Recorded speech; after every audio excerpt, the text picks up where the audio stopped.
This would be not, yeah.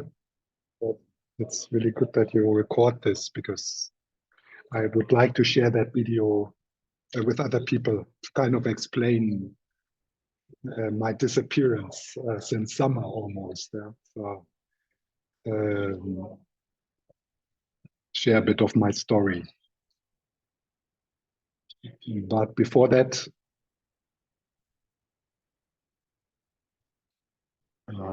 need to go back to gallery view.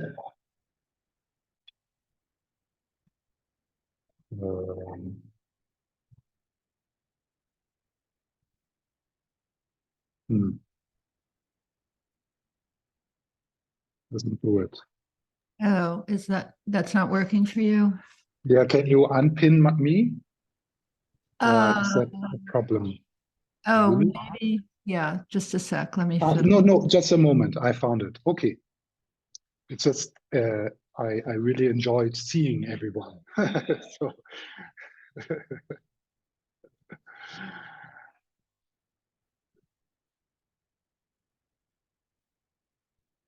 that helps me to have an open heart and feel connected.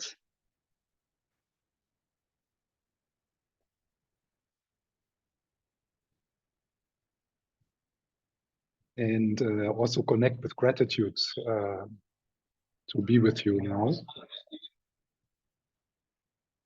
And I'm honored and happy that my last teaching before I will take a longer break is in the mandala of Lama Zopa Rinpoche. So for me, that's very auspicious. So I'm really happy that we connect in the mandala of Lama Yeshe and Lama Zopa. And that, yeah, that you turned up despite my canceling and shifting dates and, you know, not knowing. I mean, you really want to be here. Let's say it like that, you know, because it was a bit difficult to find out the date. Yeah. So thank you so much, because that's, you know, this moment we co-create, and your participation and your willingness to be here with us is part of that co-creation. Yeah, Mikkel also from Denmark. So it's nice that you both Paul and Mikkel, like, you present my Danish connection. So that also feels very good.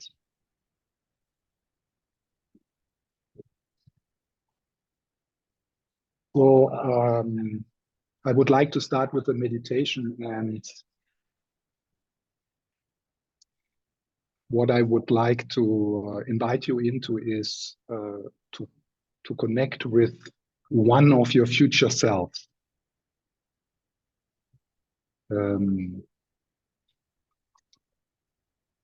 Let's call it the divine self, or the future Buddha. Yeah? The future Buddha which you will develop into. It's a bit like those of you who know practices like para practice or guru yoga. So it's a bit, the structure is a bit coming from there. And I got this idea a few years ago from Tara Brach. And I found it really a wonderful meditation. So before that, let's see if we can relax our sense of a linear time.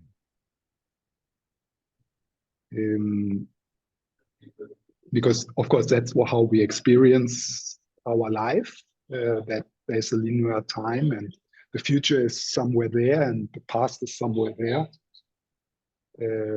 But there's actually spiritual views, or also views in physics. In physics, this is called the block universe. So they say it's past and future is actually happening now. There's only the eternal now.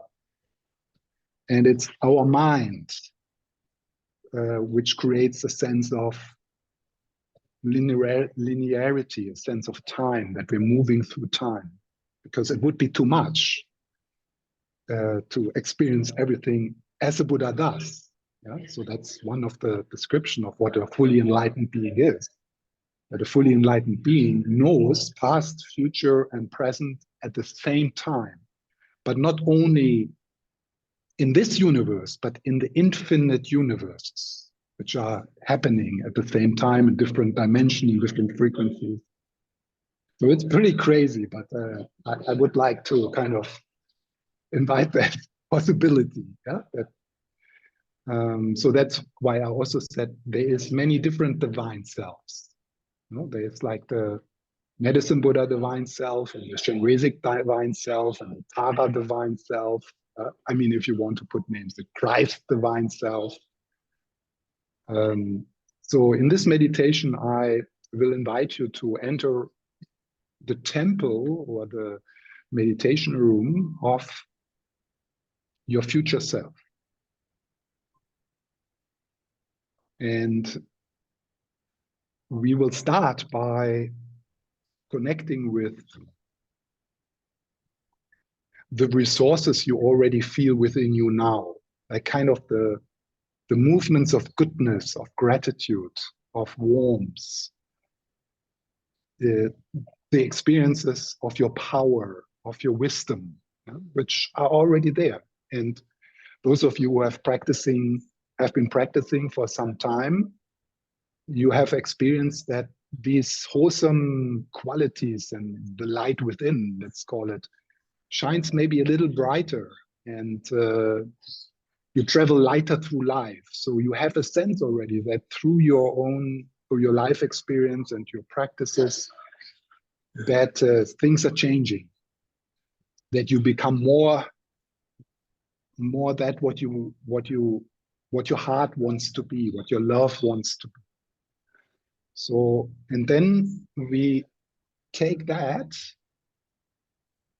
from the present moment and kind of project it into the future, because we all will continue this path. I mean, we are hooked. We can't leave. Yeah, because the Bodhisattva vow is just installed in us. Yeah? Even if we haven't taken it. Yeah, but you wouldn't be here without that. You wouldn't be here if you wouldn't have followed the inner light, like the intuition that there's more, and that you're here to love, to serve, to forgive. So otherwise you wouldn't be here if you wouldn't have followed that course. And that's it. I mean, you are going to, you entered that stream. So, and you create the courses right now in your life for healing, for development, into what you want to be and what you want to share.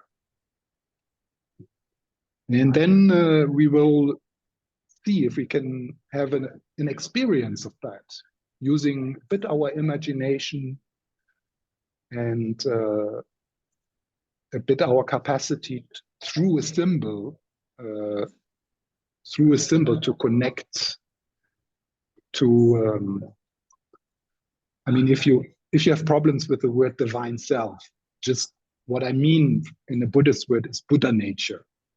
Yeah? And I haven't forgot the title of this this meetings. Yeah? How to see yourself as you really are. Exploring emptiness, exploring selflessness. So we can particularly imagine if what you already experienced within the teachings of emptiness, within the exploration of the nature of mind, these moments where you just put down the burden, kind of the Buddha moments where the inner light shines. Through your baby understanding and practice around selflessness and emptiness and the nature of mind. So we imagine these little Buddha moments, this realization, this direct experience, we imagine that to really come to its full bloom within the divine self.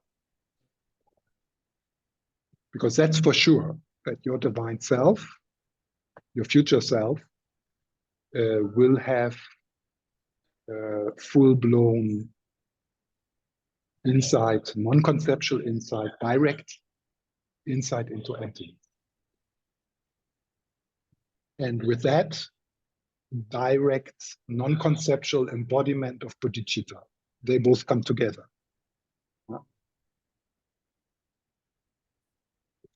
So it's just an experiment, so we don't take it too serious. We kind of just, I invite you to follow and then just stay loyal to your experience.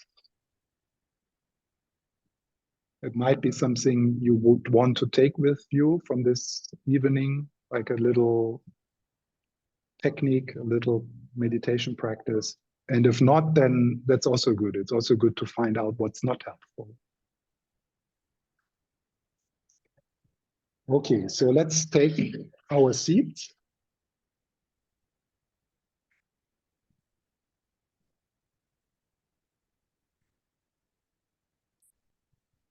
Kind of shifting. So you take your time. At one point, you might want to close your eyes.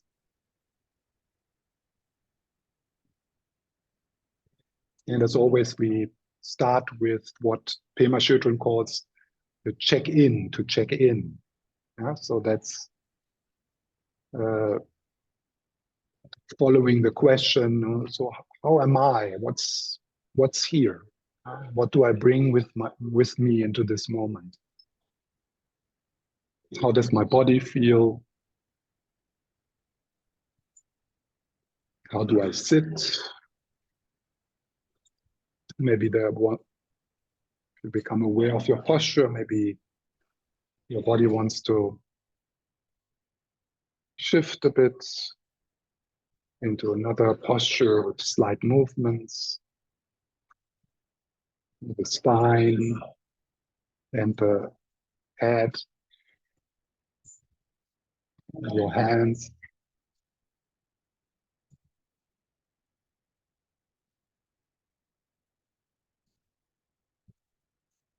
And then the breath. And it's sometimes helpful to, in the beginning, to take a few deeper in and out breaths.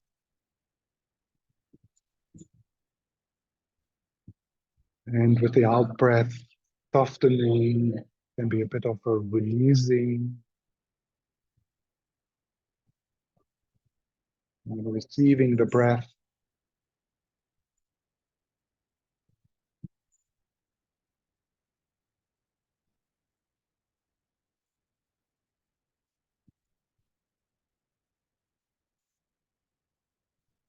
What is the weather like, the inner weather?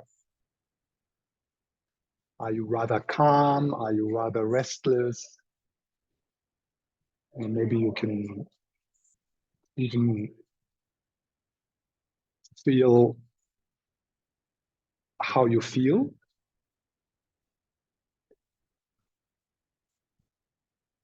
Right now.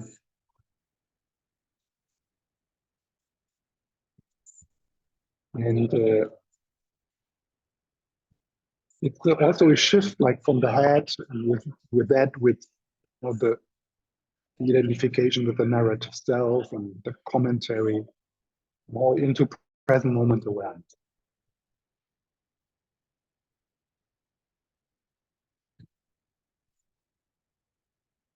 How's your belly?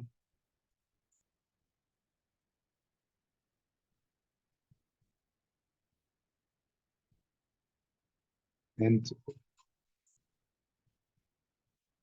we make this gesture of welcome. So breath and awareness is together, they welcome what is. Even if there's something hurtful, uncomfortable, in the felt sense of your body. Being aware and not doing anything with it, just being aware, just noticing.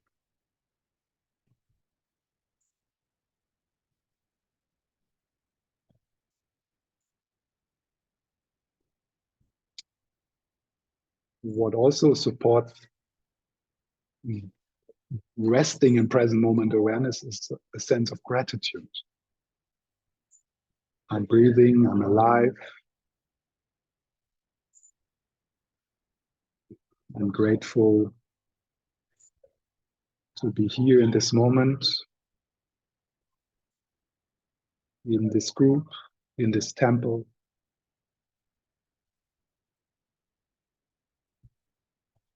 What are you grateful for right now in this moment, present moment awareness? So if there's something, this is really a helpful factor in being present to what is.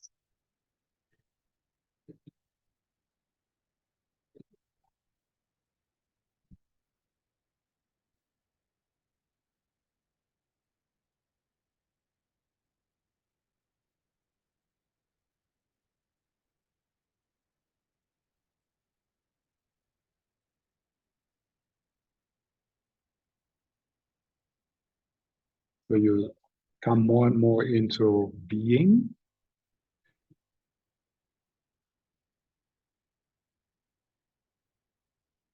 less doing,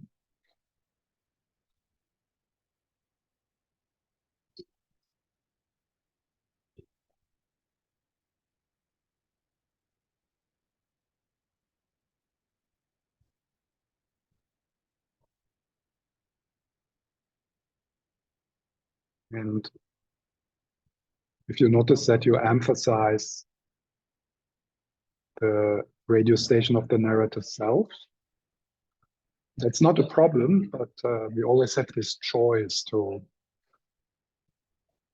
change the beam of our awareness, of our attention, in a gentle, curious, kind way. To the hands, for example, to the liveness in the breath, to the growing spaciousness.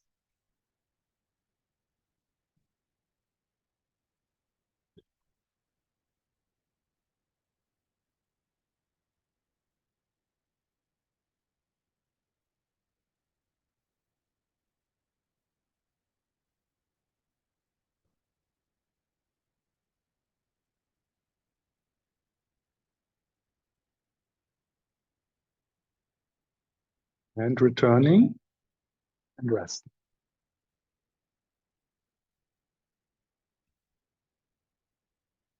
The past exists only in thoughts, the future exists only in thoughts. And right now you have the invitation and the opportunity to gravitate towards the eternal now.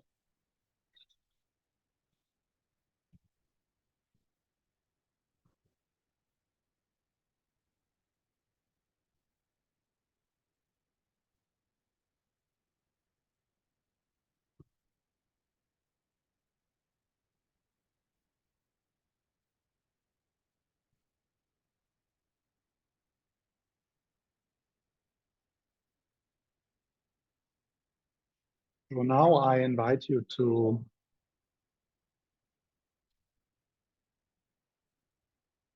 enter the temple of your future self. So we will do that together, but the temple will look slightly different for each of us.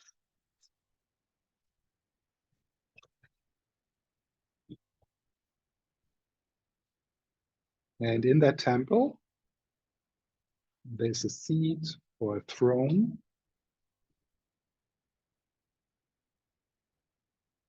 And you sit down. in front of that seat or throne. Look around in the temple. Stay connected with the breath and the body. Maybe it's a very simple temple. Maybe there's images. Maybe it's a cave. Maybe it's in nature.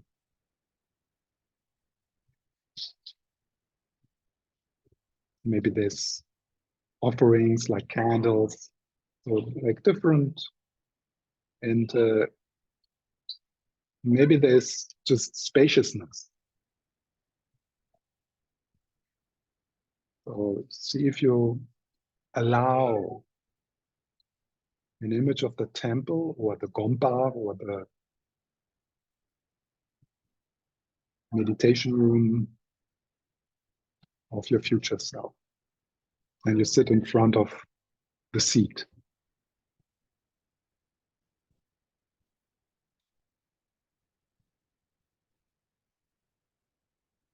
And then you make that invocation, the invitation for your future self to appear on that seat. So I call upon my divine self, my future Buddha,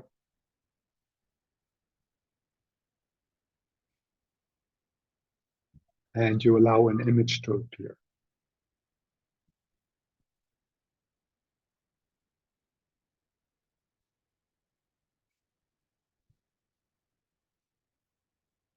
And maybe it's not even an image. Maybe it's more a sense in your body or a sense of a presence in front of you. But maybe there is an image. How does your future self, your divine self, the future Buddha, look like?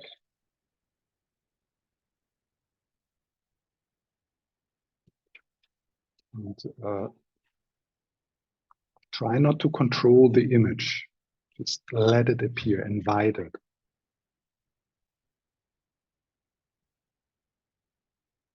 And then you breathe, feel this felt sense of your body and feel the presence of your future self. How does she look like?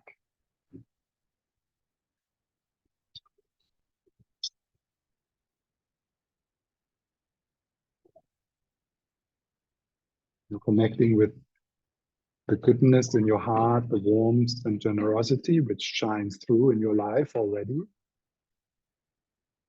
So that frequency, that energy, you project into the future self, into full bloom. So you have had experience of an open heart, of inspiration, of joy, of freedom. So you project that into the future self, into full bloom.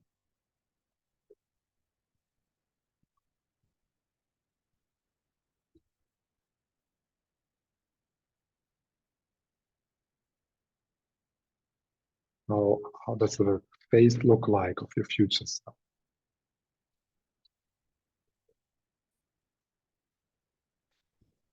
Maybe there's a smile.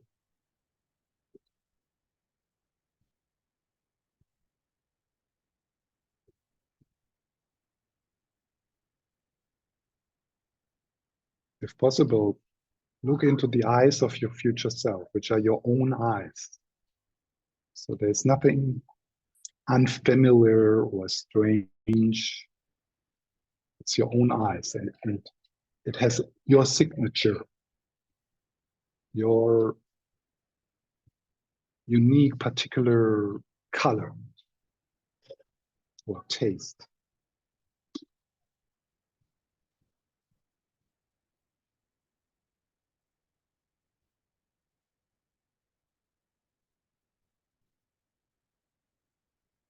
What does the future Buddha, the future self, wear?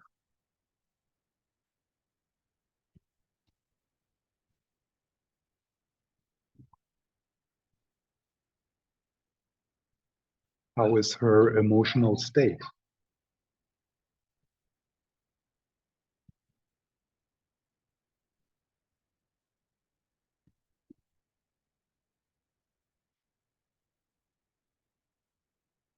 Does she have or he something in her hands?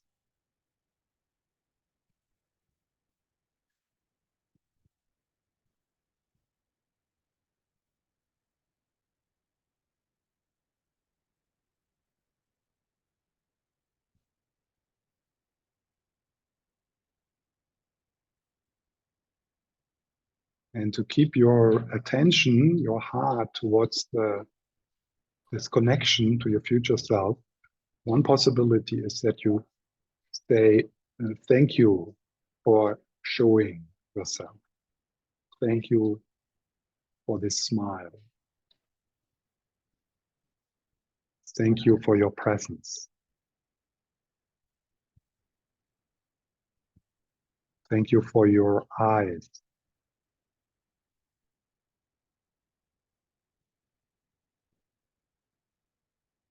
So you say, thank you for whatever you perceive, whatever you notice. Thank you for making me more calmer, feeling more safe.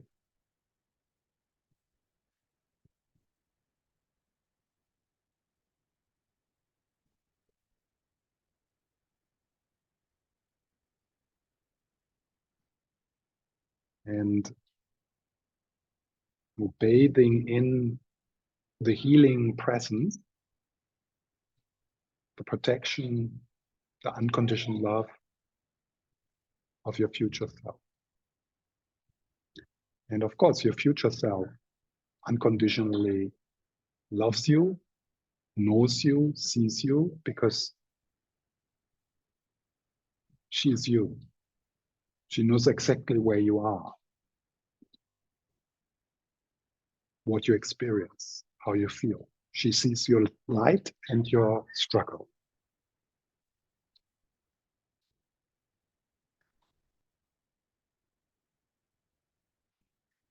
But she also sees things you, as the narrative self, can't see.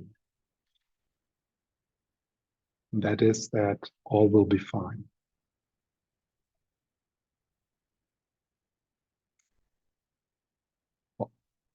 That is, you are just in the right place and you're doing a good job.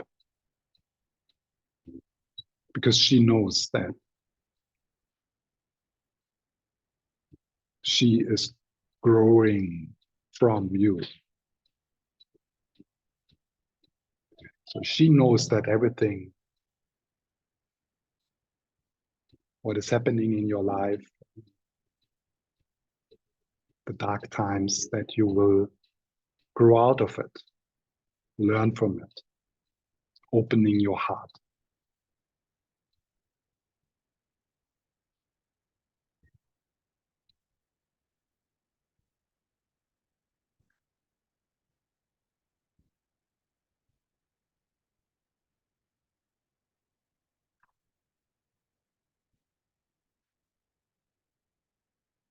To get a sense of the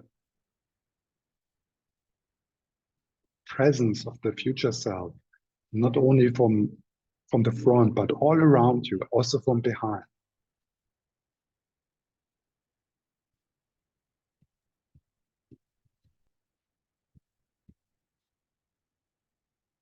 As if you're surrounded by lights.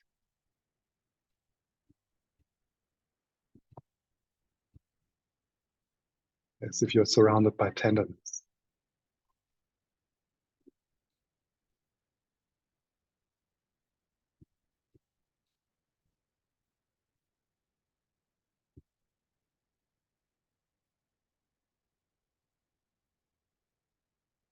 Looking into your own eyes, love looking at love. This is the ultimate practice of self-love.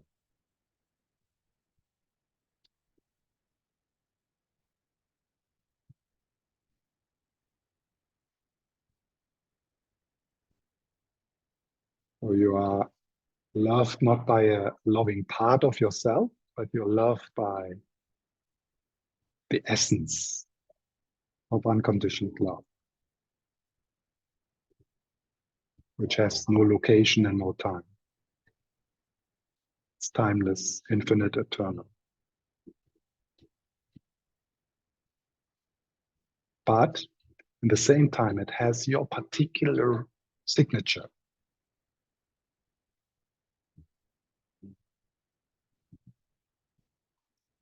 That's why it feels so familiar.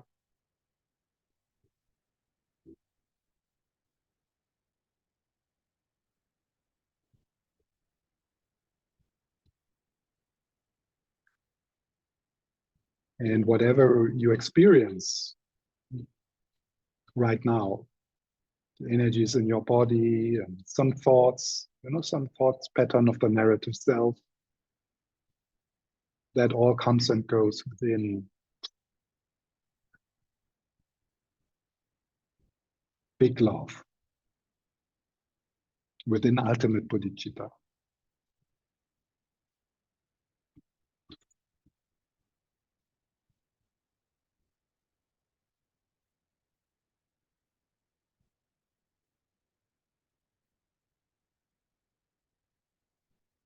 So you can gravitate towards that.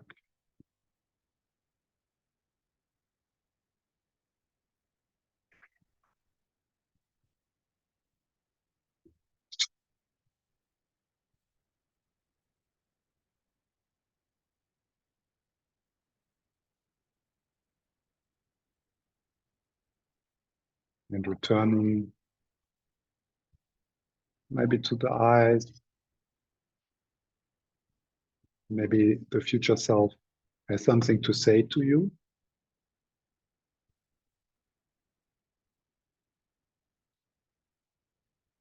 One can also ask questions. What has the future self to give to you in the most difficult areas of your life?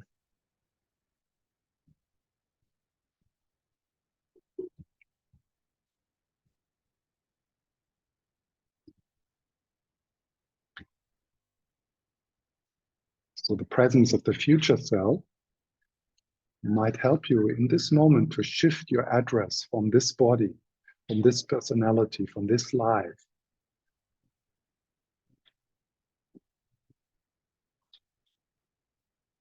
into infinity, eternity, timelessness, centerlessness, which is in the nature of love.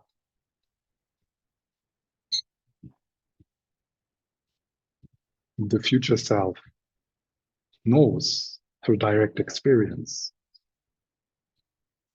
that your spirit,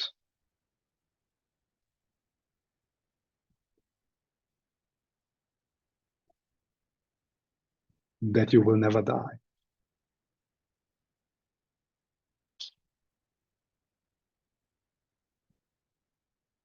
That what is happening right now in your life, in a way it's important, but not really. It doesn't stop or disturb or harm in any way what you really are.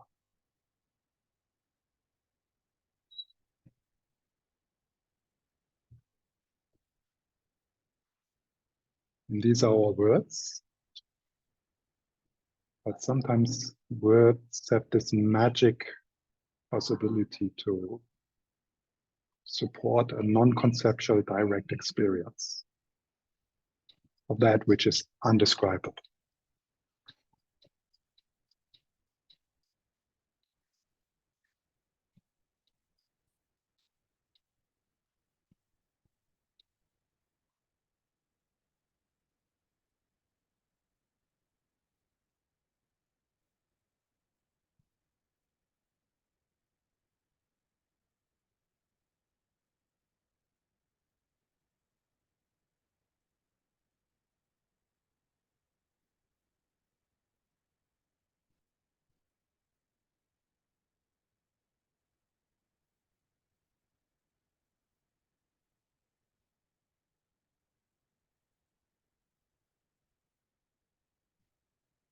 And returning. Bathing and see if we can relax and let go of all these words and ideas.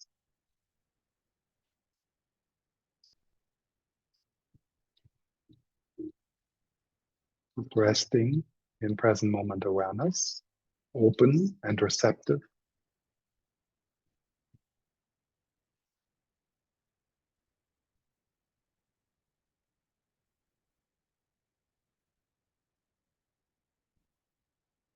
And allowing the future self to take you.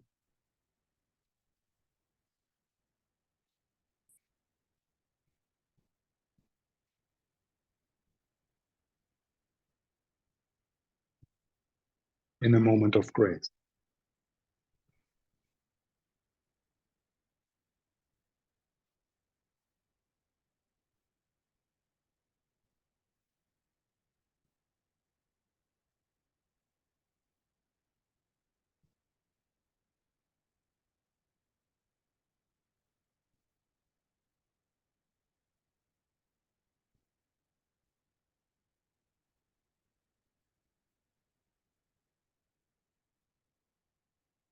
And then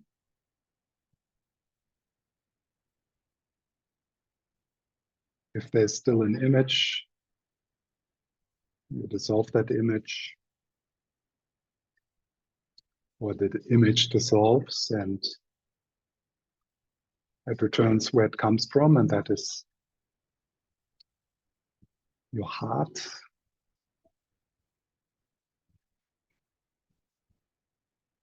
your body.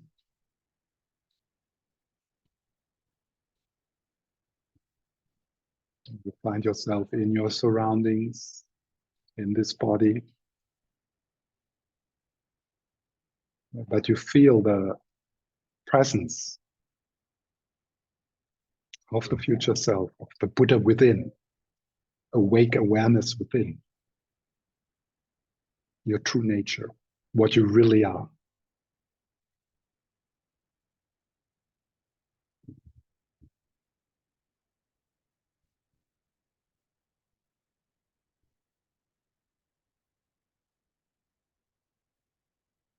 And for some people, it's helpful to symbolize that, either through the guru or through a lotus, diamond, or just the sun.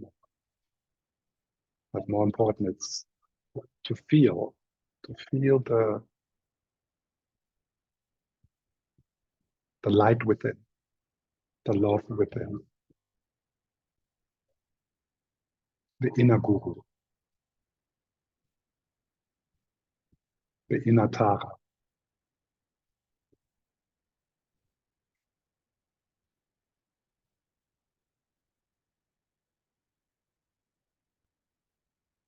And then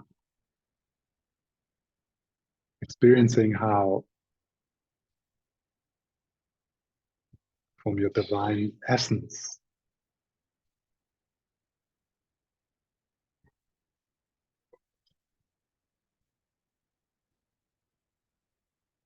shines love, joy, creativity, and wisdom into your whole body.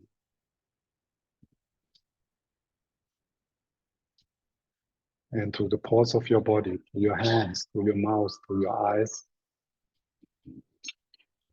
through your actions, through your breath. Without any effort and without any agenda, just being yourself, just being here, without doing anything.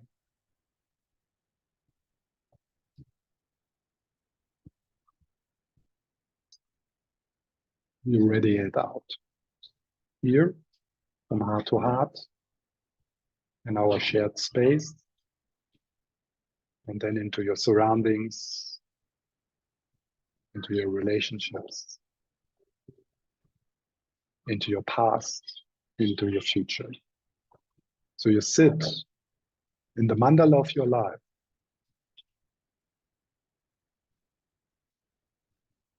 as awake awareness.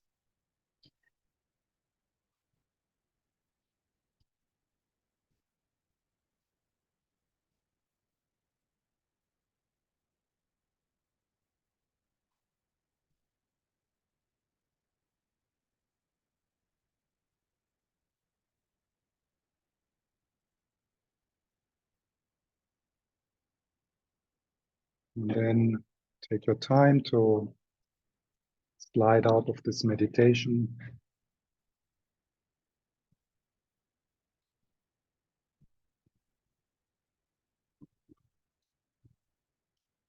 Opening your eyes.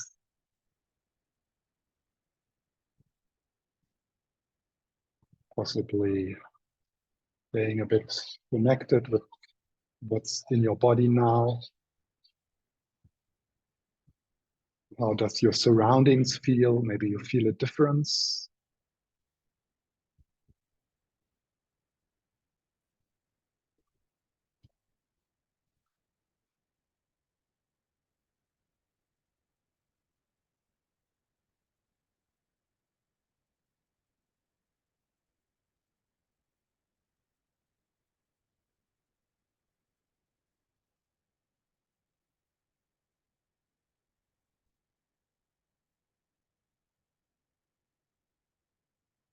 So that was my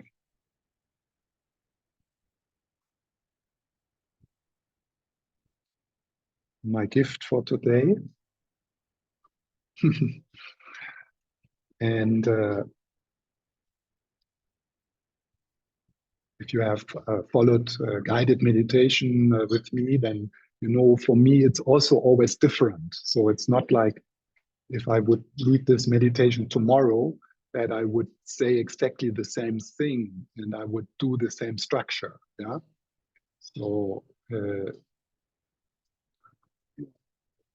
this is recorded. So if you like this meditation, then you could do it a few times. So you get a sense, but then, so you give also space for creativity or also for that which happens, because in a way, through this kind of meditation, we also give our unconscious mind a space where it can come up with images, just like in dreams.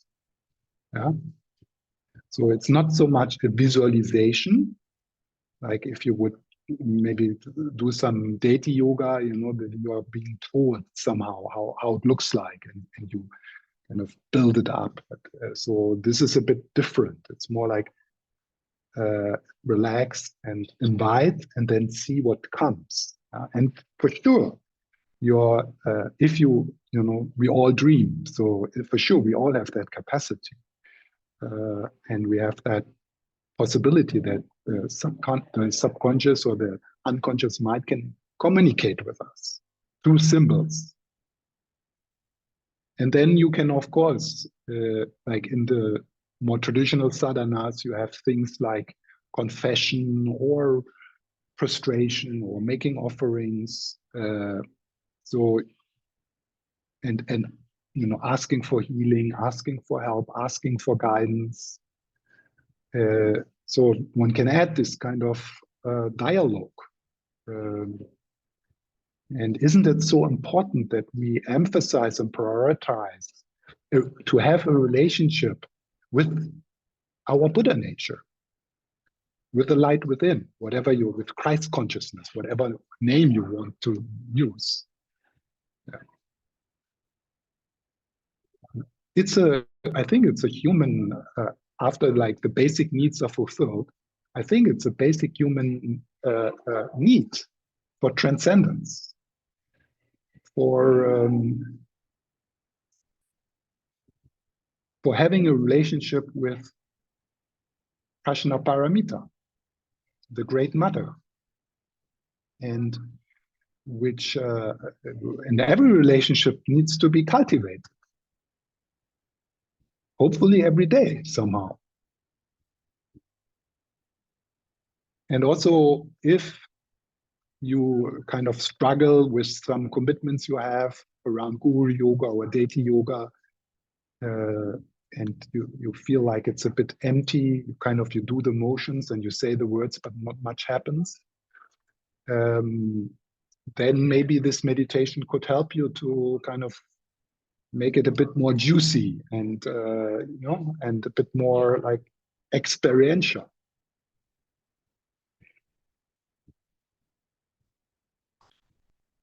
And in my experience, it is actually possible to receive some kind of guidance from awake awareness, from the Buddha within. But one has to reach out.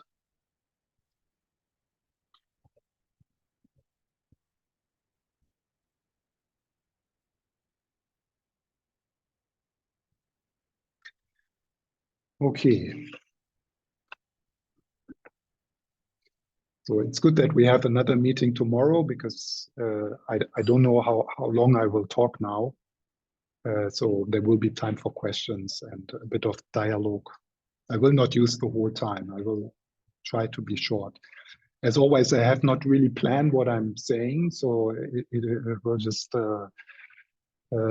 So I have not made up a speech or something like that. Yeah. So I just will start to talk, and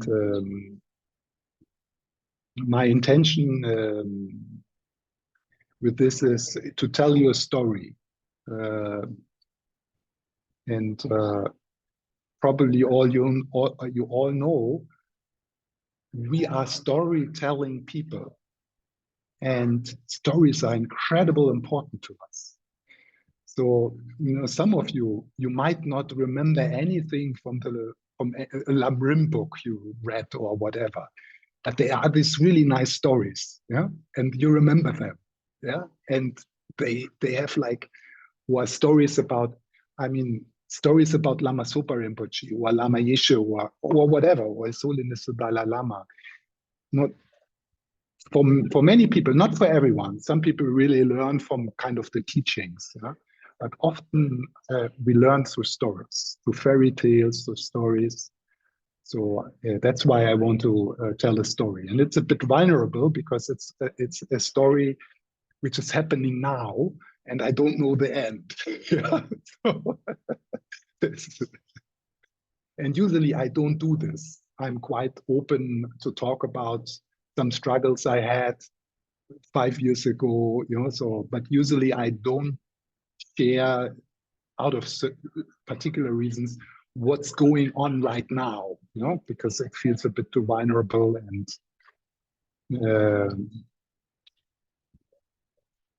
sometimes it's actually also good to not share very subtle things, things happening in your experience. Sometimes it's actually helpful to shut one's mouth for a while, yeah, before you share things. Because as soon as you put words onto something, then it becomes so solid, so real, and you can take a bit out the mystery and the not knowing. But also, I want to share a bit my experience, like from summer and what happened. Also, because there's some people here who were not only affected by me changing the dates and canceling, but also who had personal appointments with me. Yeah, so because there it happened, it was the same. Yeah, and so that's why I'm happy also that it's being recorded, because then I can send the link to some of these people so they understand a little why, and that the reason why I canceled and changed dates and so on is not that I don't like them, or they are not in my heart or something like that. So which is not the case at all. Also, I want to share that it's not that I was not able. I could have. It's not that I was so much out of balance, or I can't teach anymore, or I can't. That was not the case. I could have done it, but I didn't. And I want to explain a little why. And also maybe by sharing my story, and that's often the case when you share like a story about experiences, that other people can learn from that. Could be. Yeah. And I'm definitely not sharing this story to kind of show off or, you know, make myself special or something like that. I don't have any need for that right now. Yeah. So.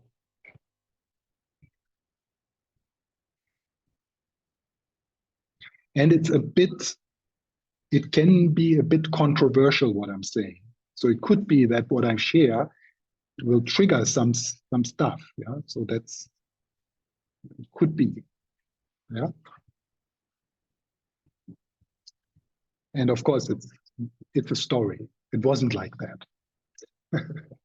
And if I would tell the same story tomorrow, then it will be different, or there will be a different emphasis. Yeah. So where do I start? Maybe I can start in my 20s, because part of my story is my relationship to plant medicines. Yeah. And that's not all, but it's part of that. And I feel more confident in sharing this because other Buddhist teachers have started to do so.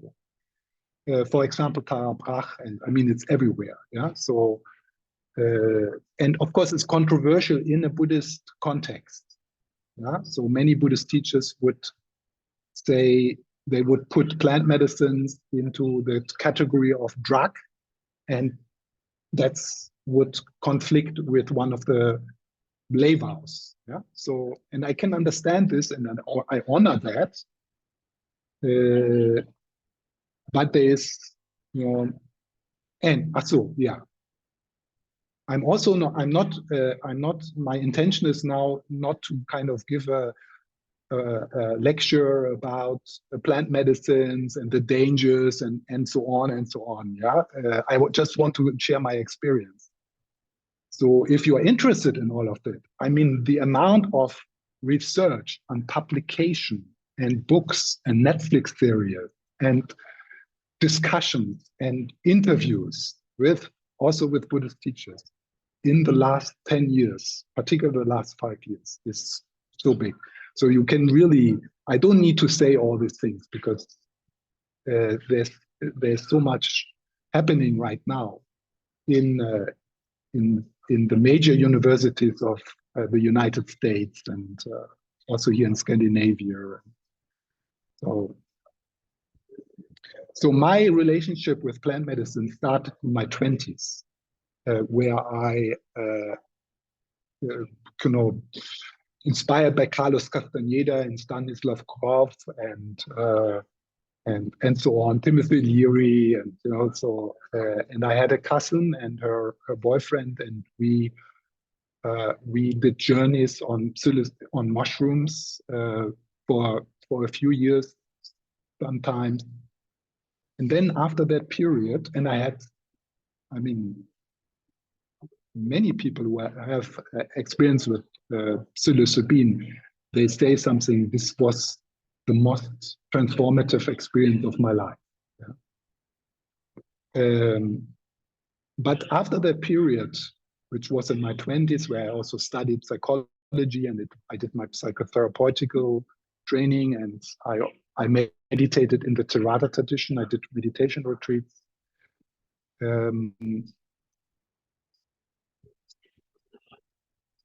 There's a quote of Alan Watts. He says, "If you get the message, hang up the phone." So that summarizes a little bit. Okay, I got the message. I'm unconditional love. We are all connected. Everything is as it is, and it's all about love. And I'm basically fine, and everyone else.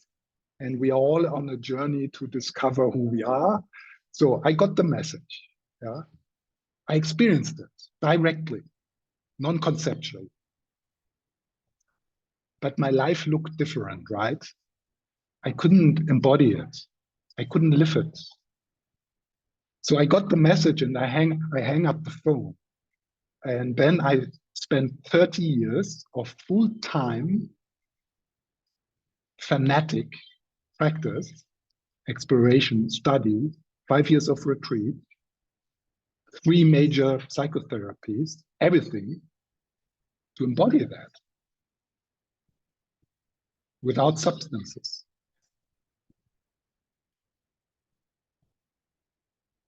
And then a few years ago, when this kind of one of the, I think Polan is one of the people who write about this, he calls it the psychedelic renaissance. Yeah. And I had always an interest, so I was following what's happening in the research, and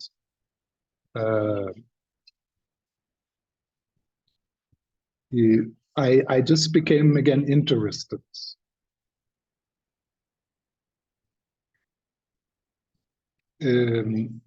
Initially, I was more like, okay, wow, this will be interesting. What happens to someone who has meditated for 30 years and has done all this work? What happens for a person like that who and then takes psilocybin again? You know? And then I was a bit supported also by there's some long-term practitioners, like of 30 years. There was like a research in Switzerland of the university in Zurich.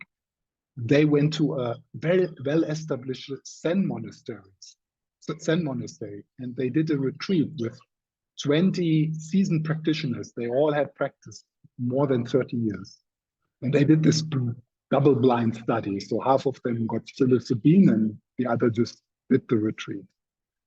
And there's a documentary about that. And so I watched that. So then I thought, so a few years ago, I started to experiment with psilocybin and in a ritualistic environment with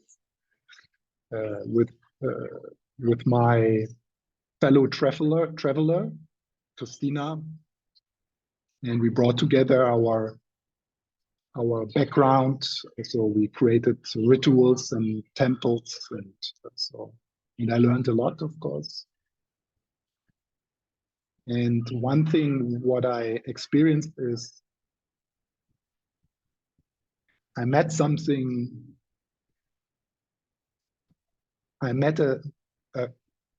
a basic, very deep anxiety, which my meditation practice and all the therapy I did never reached. I had a sense of it, there was something, but I didn't take it serious. And it's connected with some traumatic experience of this life. One of it that I was severely beaten by my father, as like on a regular basis. And of course, I knew about this, and I had looked at it from a therapeutical, also body-oriented psychotherapy point of view, but I didn't really take it serious. I had always an interest in trauma, and but I never admitted to myself, wow, I'm traumatized. There is something. I need help. So I kind of used my meditation practice and my teaching and my capacity to go into deep peace, deep openness, deep connectedness, which I developed in the long retreats. And I had to admit, partly what I did with that, I avoided myself. I avoided that, what still needs healing. So I discovered that one of the escape mechanism I used to not be with myself is to help others and to teach, and to, and with that teaching comes reading and learning and thinking and planning. Yeah, which is a good thing. I mean, I could have done not so helpful things. Yeah, so it's not that I regret. So, and then a major turning point was that in beginning of this year, I started to work with ayahuasca. And that was, I haven't done that. And it took me quite some time, like maybe 2 years of, having possible opportunities and looking into it. And Christina had already done a lot of journeys. So, um, and then in January, somehow things came together, and I started my relationship with that spirit, with that plant intelligence. And I must say, I'm really blown away by the healing intelligence of that plant spirit. It sounds crazy, but it's like really, in a way, strange to have a teacher and a healer, which is a plant, not a human being. But that's how it feels. Doesn't mean that I abandon my guru and that my refuge is essence love, yeah, and so on. But she is a helper, and I see that not only in myself, but so I have done, I mean, maybe 14 ceremonies so far, a lot with the kind of same people, and I see that changes. I mean,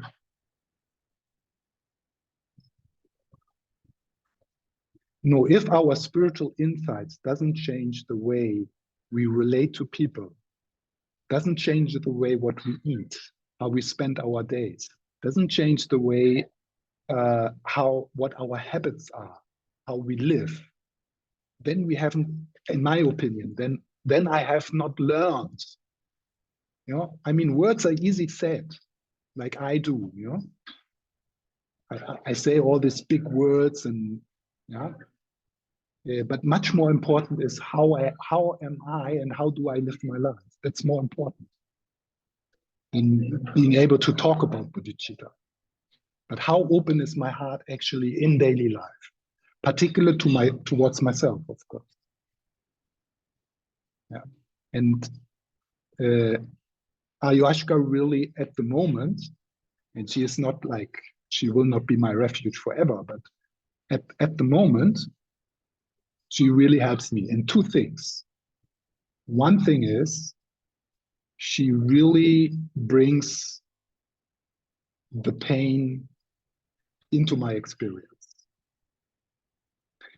And it's really, really difficult. That's why I would never recommend this for anyone.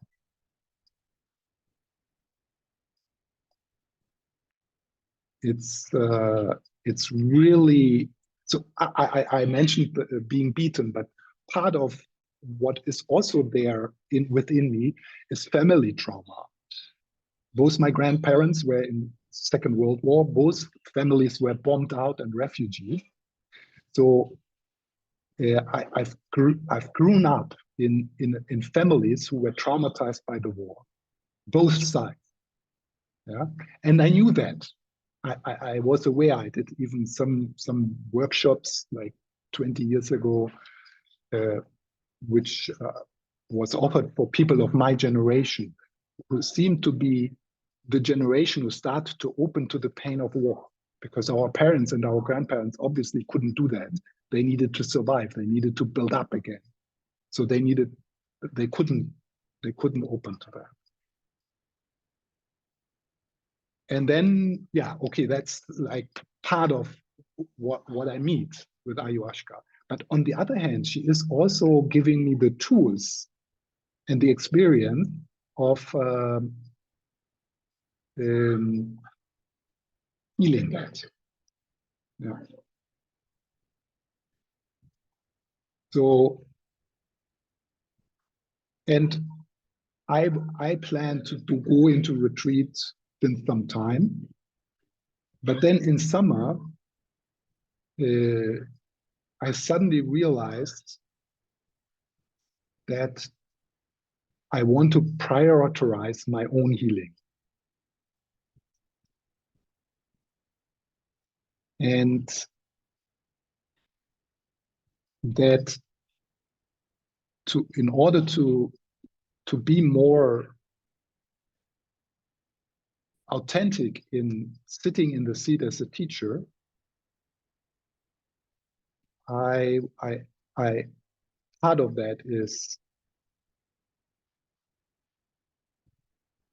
doing as much healing work in my own inner world as possible.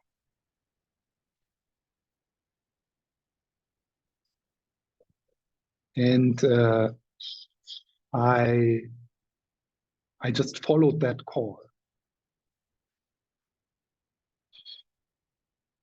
which was difficult because a part of me, of course, likes the security of the work and the connections and the centers and the retreats and the income coming with that. Having like a reputation and being able to do what I'm doing. So that's like, you know, and the fear of just letting all of that go and exploring who am I without being a teacher, without running around and traveling like crazy and helping people. Who am I? Yeah, without all of that. So, and that's what I did. And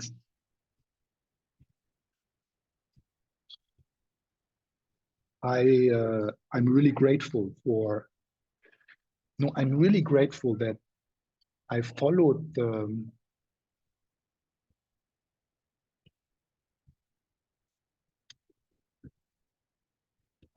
what my heart told me and not what my mind told me. And how do I know that I follow what my heart tells me is it lights up. It is like a happiness. And I'm talking about that to kind of invite you to identify that. It's like a guidance system in your life. And it's not only in major decisions. Should I move? Should I divorce? Should I marry? It's also on a daily basis. Like, should I do a yoga nidra tonight or watch Netflix? So where does your heart lights up?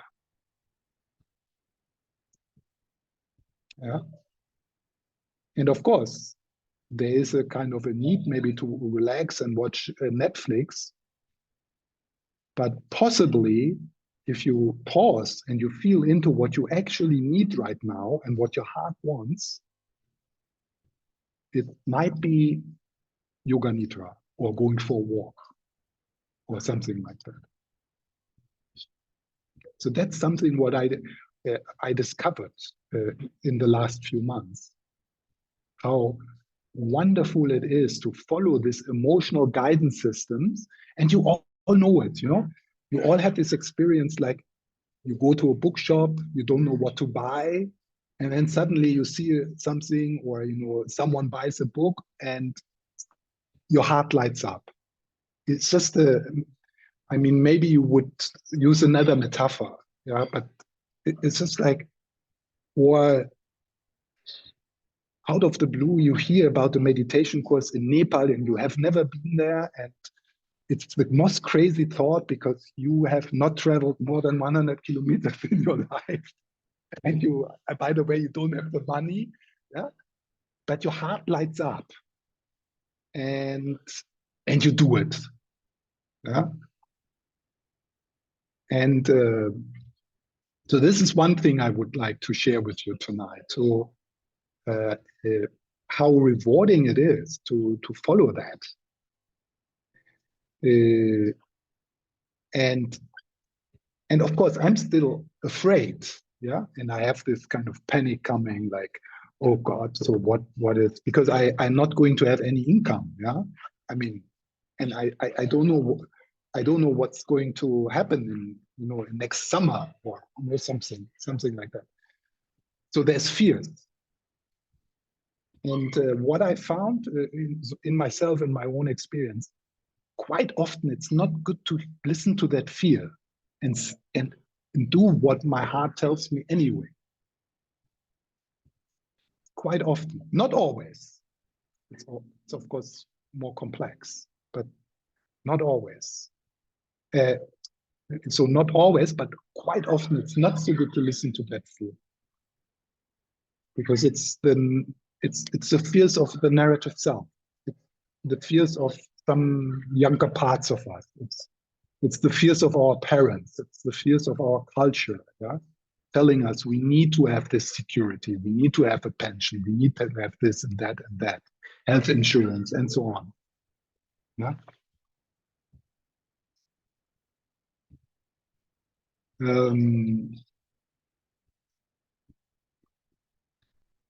So, and then, in my experience, when you do that,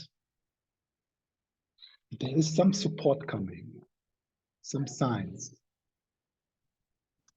that you are moving closer to love, that you're moving closer to your essence. Some friend comes up, some unforeseen sign, some support.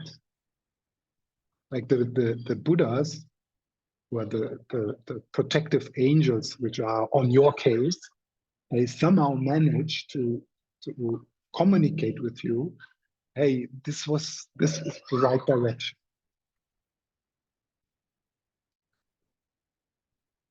So that's what I'm also now going to continue.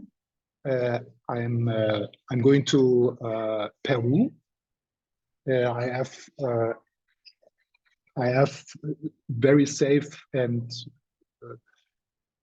connections, and I will explore the kind of shamanistic healing. It's quite amazing for me to admit that I need help.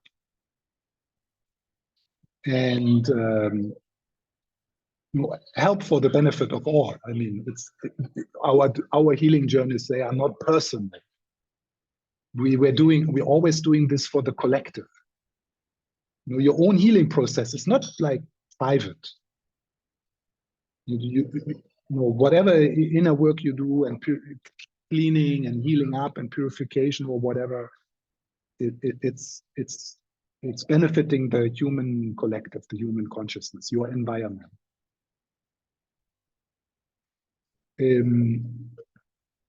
So that's one thing, to admit that I need help, and I'm extremely self-reliant, extremely.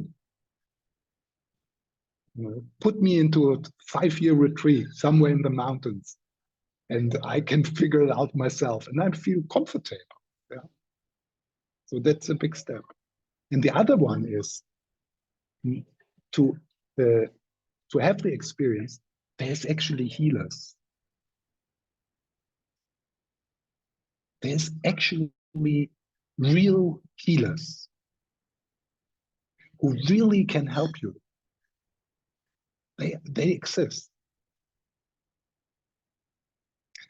And they can help you on a such fundamental, deep level, where like Western medicine or also psychotherapy doesn't reach. Like, no?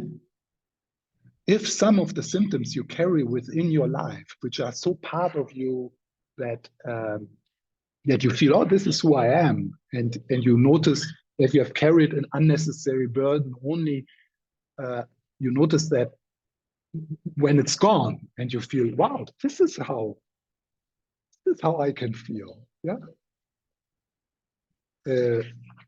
So that was quite an experience for me. That there's people who know this stuff and who can actually help us. Yeah? And I found people like that. And I have experienced myself. I've experienced like this kind of support through people who know subtle realms, who know how we can work with our subtle body, where the root causes are of our problems. In my case, a constant anxiety, so constant that I didn't notice it. And yeah, so that's, and then I'm looking forward to see what happens in terms of how and where I will share. For sure, I will do that.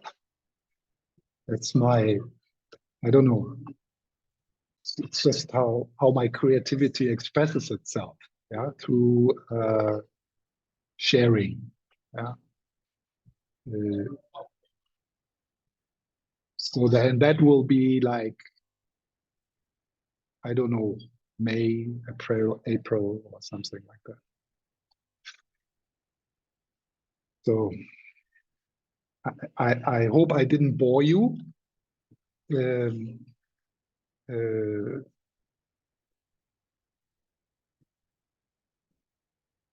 any comments, questions to some details, or yeah, Philip. So, Stephan, I want to say good luck and all love.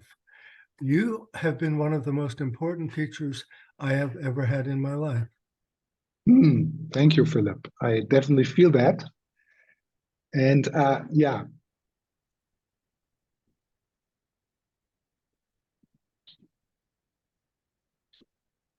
So there's, I mean, I'm not like a known teacher, yeah. So you can see that. I mean, when I teach on Zoom, there's like 50 people, 20 people, yeah, and that's the same for my retreats. So and I actually somehow avoided to get into bigger groups, yeah.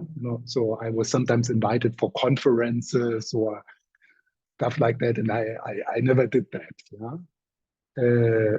So and I have a good sense uh, when people feel connected with me. And you don't need to say anything. Not about, I mean, we may, even if we never talked with each other, or, yeah, but I kind of feel it. I mean, I feel it now, how much you let me in with my words, with my presence. I feel that. And you don't need to say anything. And of course, that's not for everyone like that, you know. So it's not so many people actually. But if that is the case, if you feel connected with me in that way, I mean, obviously, I'm not a guru or something like that, and I'm happy that I never went into that kind of game. Yeah? I'm kind of a spiritual friend.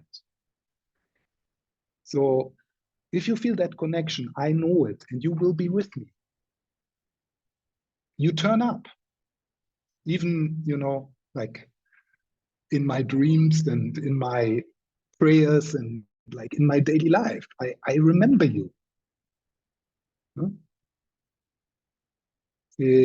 So in the case in the next few months, and I don't know when I will re-emerge and how, but if I turn up in your mind, in your heart, or maybe you listen to a recording, or you remember something I said, or something like that, it's real. I'm there. And I'm not saying this like I'm enlightened and I can, you know, I'm not saying that at all. But I feel that connection, you know, and And that's also, I don't feel that I abandoned someone, or because I feel that we are connected with each other, and that there is nothing like a private enlightenment. We do it together or not at all. We awaken as a collective. So each step every one of you does towards forgiveness, towards self-love, towards whatever, whatever contribution to make, it seems that you do it for yourself, but there is no yourself.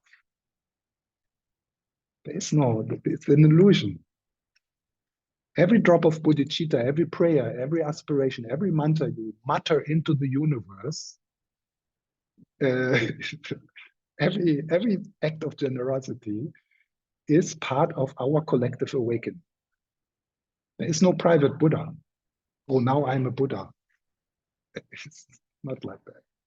So I feel I'm doing this also for my personal well-being, because I feel, the level of satisfaction, of like present moment satisfaction I have experienced in the last weeks. Particularly, I did a 4-week yoga retreat in Thailand, as a preparation for the ceremonies, because of course it's good to have a healthy heart, healthy body, and and having done fanatic diets, so you already have let go of some of the poison, because otherwise you will first have to struggle with that, with aya, to let go and vomit it out and everything. So less garbage you bring onto the plate, better it is.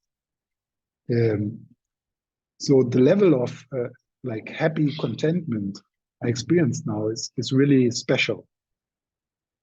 So I'm doing it for myself also, kind of. Yeah? But it's for the benefit of all, that's for sure. Okay, there's Lori.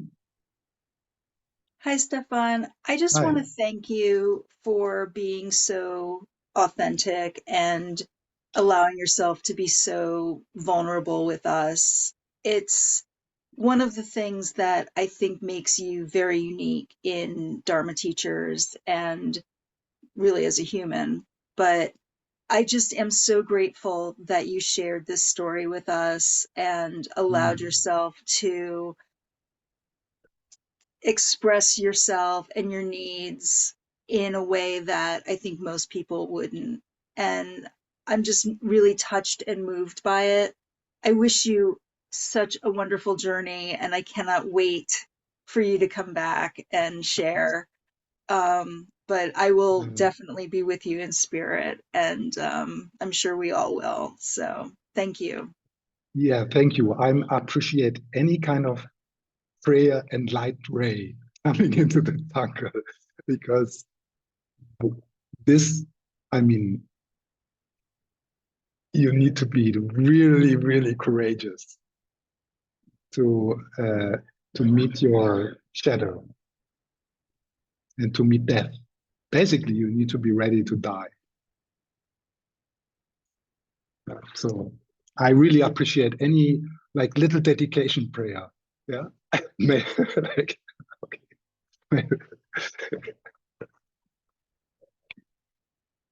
And if you enter these subtle realms, it works. You experience how prayer and goodwill and also hatred of other people, how they resonate on the subtle realm and actually affect you. It is like that. It's good to be careful or to become aware when you hate someone. No, it's not like okay, I can allow myself to hate this person because this person doesn't know it. Yeah, our minds are powerful, our hearts are powerful, and aspiration and intention really matter. Yes, Suzanne. Yeah, thank you. I, like Philip, want to say I just feel so grateful to you. I've had a lot of teachers, but you have been one of my most important teachers in so many ways. And I feel so grateful for that. And I feel so moved and honored by the depth of your sharing today. And I wish you so much love and so much healing on your journey. I think I do have kind of a question, maybe, because I have been one to kind of, I won't go into any details, but you already know the details, but I've been one to sort of leap into all sorts of situations during the course of my life with different plant medicines or different kinds of relationships and whatnot. And being able to discern what is the most wholesome, or how to discern what's really being guided by the highest and what's being contaminated by either my own trauma. Maybe contaminated is a harsh word, but by my trauma or other people's trauma, it gets to be quite complex as you're like leaping, as your heart lights on, like, oh yes, so I don't know, maybe you could speak on that a little bit.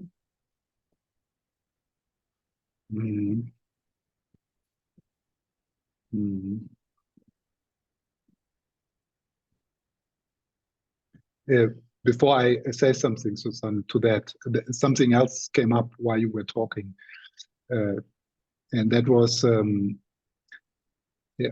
not advocating here using it, or I don't want to like give you the impression, oh, now I need to do this, or so not at all.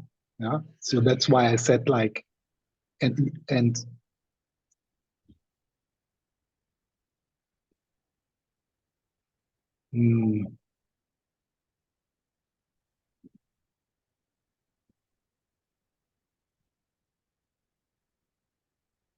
how to say that? No, your path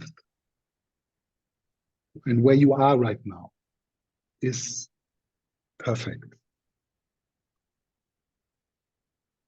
And your future self knows that. So nobody needs to take ayahuasca or needs to do this and this. It's not. So your future self knows that you are doing the perfect job, and that you fail just in the right way, and that you get hurt in just the right way, in the perfect way. And the future self also knows that love will prevail, because love is real. Everything else is imagined. If you are in fear, if you feel separated, if you feel alone, then you're confused. You're not in touch with reality. That, of course, doesn't make it go away. And but your future self knows that at one point you will find that the right teacher will come, the right book, the right guidance. Yeah. And then, maybe it was a bit of an answer to your question. Yeah. Because whatever happened now. And of course, I mean, this is to be abused by a teacher in the widest sense, you know, someone you really trust, like in a relationship of dependency, is one of the most harmful things. Yeah? I mean, to be abused emotionally or physically abused by your parents is also very, very harmful.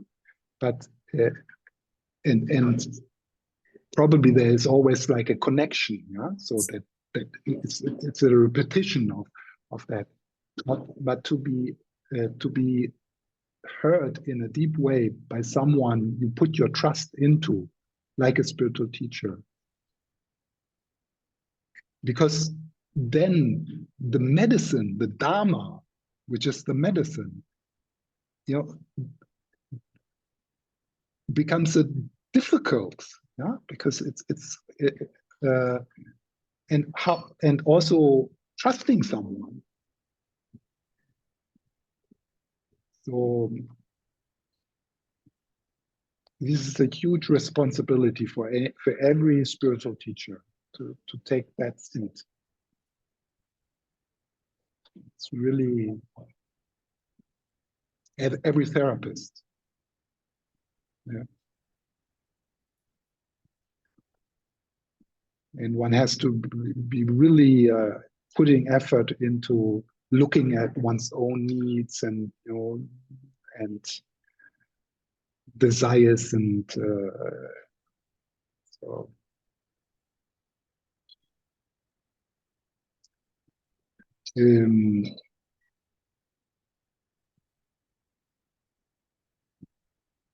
but also, Suzanne, you are here tonight, and you know, in our relationship, you know, we have been talking, I think, for 2-3 years or something like that. I don't remember. So that all of that, and where you are now, in this moment, is like it's all connected. Yeah. I mean, I'm not saying the Buddha taught you to, you know, it's not simple like that, but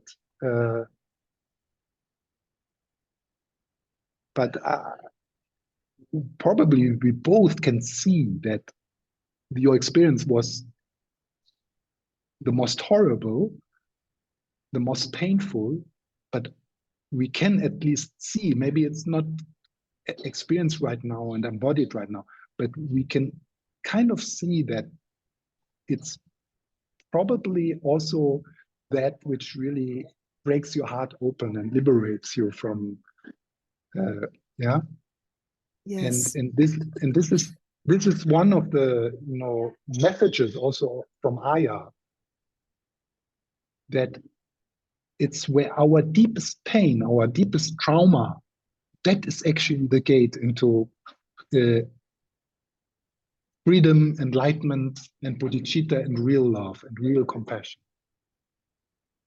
And I'm not saying that lightly, and you know, and I mean, I don't wish that anyone for anyone to that.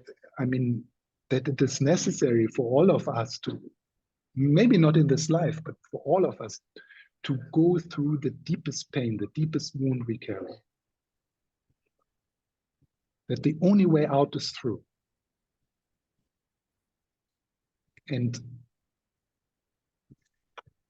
I'm saying that quite with like kind of with a conviction, yeah. So, but it feels like that for me, at least for me, right, in my personal journey right now. I have to, you know, the fear I experience, the anxiety I experience, accumulates in a lot of my Aya ceremonies in a full-blown panic attack for about 3 hours. With all the symptoms. I know theoretically what a panic attack is. And but so But I know with my whole heart that that is my gate into compassion, into love. And it's really, really difficult. And maybe I could choose like more a step-by-step approach, like, you know, like a little bit, and then a bit therapy and this and breathing and, you know, and meditation. And but somehow I feel, give it, bring it on, bring it on. I don't want to spend like 20 more years of going step by step. I just go for it. And in a good environment, with help, I trust. I'm not going empty-handed.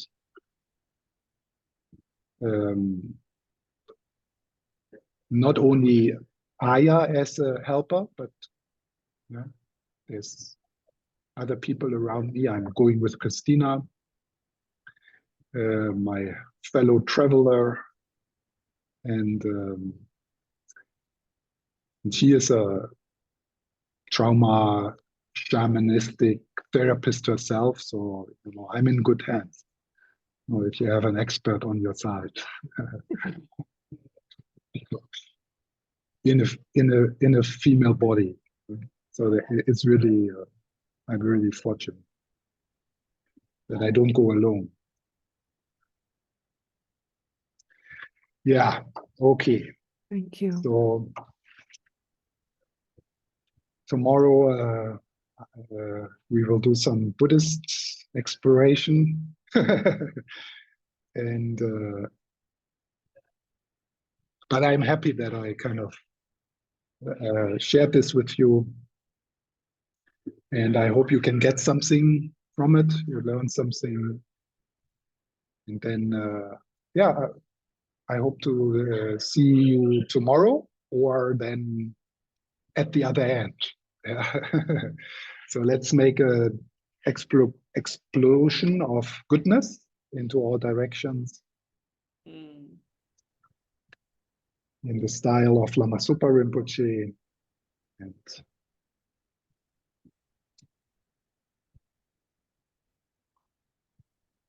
whatever goodness arose in our meeting and heart connection, inspiration, may it benefit all.